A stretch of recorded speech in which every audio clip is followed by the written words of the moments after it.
আসসালামু আলাইকুম সবাইকে। ষান্মাসিক সমষ্টিক মূল্যায়ন 2024 বিষয় হচ্ছে বাংলা, শ্রেণী হচ্ছে সপ্তম। শিক্ষার্থীদের নির্দেশনা দেখো, এখানে তোমাদেরকে কি বলছে, বিদ্যালয়ে জনসচেতনমূলক একটি সভা আয়োজন করা হবে। এ সভায় আমাদের প্রাত্যহিক জীবন এবং চারপাশের নানা জনসচেতন মূলক বিষয় নিয়ে আলোচনা করা হবে। এই সভায় উপস্থিত থাকবেন এলাকার বিশিষ্ট ব্যক্তিবর্গ, বিদ্যালয়ের প্রধান শিক্ষক, সকল শিক্ষক এবং শিক্ষার্থীগণ।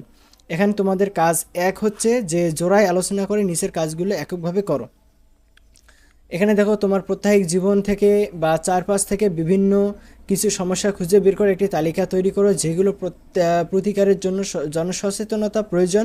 কিছু কিছু বিষয় খুঁজে বের করার পর বন্ধুদের সাথে আলোচনা করো এবং তার মতামত নিয়ে আরও কিছু বিষয়ে তোমার তালিকায় যুক্ত করতে পারো। কোন বিষয়গুলো তুমি খুঁজে পেয়েছো এবং আর কোনগুলো আলোচনার মাধ্যমে উঠে এসেছে তা উল্লেখ করতে হবে। নিচের ছকের মতো একটি খাতায় ছক এঁকে তোমার তালিকাটি করতে হবে বা করতে পারো। এরপর, আমার এলাকায় এমন সমস্যা যার জন্য সচেতনতার প্রয়োজন। আমার খুঁজে পাওয়ার সমস্যা, আমার বন্ধুর কাছ থেকে খুঁজে পাওয়ার সমস্যা। এরপর কাজ নাম্বার খ, যে এবার তালিকা থেকে দুটি বিষয় বাছাই করো। বিষয় দুটি এমন হবে যা সকলের জন্য প্রয়োজনীয় বলে তুমি মনে করছো।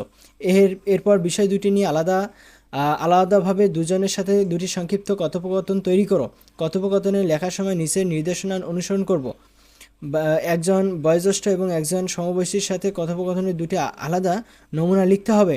সংলাপ লেখার সময় সর্বনাম, ক্রিয়া শব্দ মর্যাদা রক্ষা রাখতে হবে। সংলাপ লেখার সময় প্রসঙ্গের মধ্যে থাকতে হবে। প্রিয় বন্ধুরা, তোমাদেরকে বলে রাখি, তোমরা যদি এই চ্যানেলে নতুন হও তাহলে অবশ্যই চ্যানেলটি সাবস্ক্রাইব করবে, কারণ এই প্রশ্নের পরে আমরা তোমাদেরকে প্রশ্নের সমাধানের ভিডিও আপলোড দেব। আর তোমরা ভিডিওতে ডেসক্রিপশনে থাকা যে লিঙ্কটি রয়েছে সেখানে ক্লিক করে এই প্রশ্নটি তোমরা ডাউনলোড করে তোমাদের ফোনে সেভ করে রাখতে পারবে এবং সেখান থেকে খুব সুন্দরভাবে তোমরা পড়তে পারবে। তাই অবশ্যই তোমরা লিঙ্কটিতে ক্লিক করে পেজটি ফলো দিয়ে আমাদের সঙ্গেই থাকবে। দেখো, এখানে তোমাদের কাজ নম্বর গ, তোমার লেখা থেকে দুটি শব্দ বাছাই করো। শব্দ দুটি একটি করে মুখ্য অর্থ, একটি করে গৌণ অর্থ লেখো। মূল শব্দ হচ্ছে এখানে এবং মুখ্য অর্থ এবং গৌণ অর্থ এখানে তোমাদের লিখতে হবে। এরপর ঘ নাম্বার হচ্ছে, এরপর তোমার লেখা অনুচ্ছেদের যে কোনো তিনটি শব্দের প্রতিশব্দ লেখো। তারপর প্রতিশব্দ ব্যবহার করে বাক্যগুলো আবার লেখো।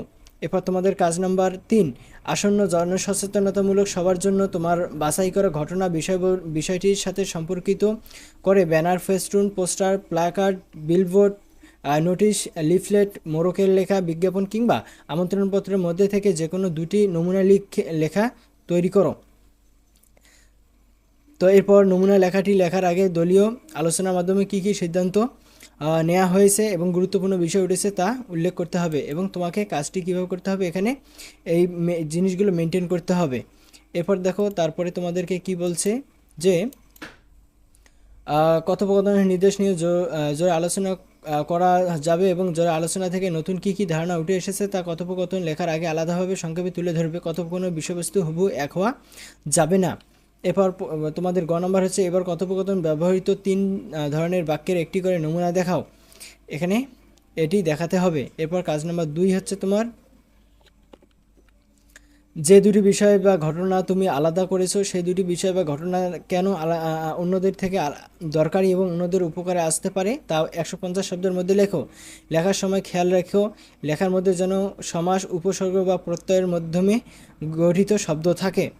এরপর তোমার খ নম্বর হচ্ছে যে, তোমার লেখা থেকে সমাস, উপসর্গ বা প্রত্যয়ের মাধ্যমে সঠিক শব্দ আলাদা করো। সব মিলিয়ে 5টি শব্দ বাছাই করো। নিচের ছকের অনুরূপ ছক এঁকে খাতায় কাজটি করো। তো এই হচ্ছে তোমাদের বাংলা যে বিষয়টি আছে তার প্রশ্ন। তো আমি তোমাদেরকে আবারও বলে নেই, তোমরা আমাদের সেই পেজটিতে ফলো করে রাখতে পারো, সেখানে সকল প্রকার আপডেট পারবে এবং প্রশ্ন সহ সকল প্রকার সমাধানের আপডেট সেখানে দেওয়া হবে এবং পরবর্তী সমাধানগুলো আসা পর্যন্ত সকলেই আমাদের সঙ্গে থাকো। ধন্যবাদ সবাইকে।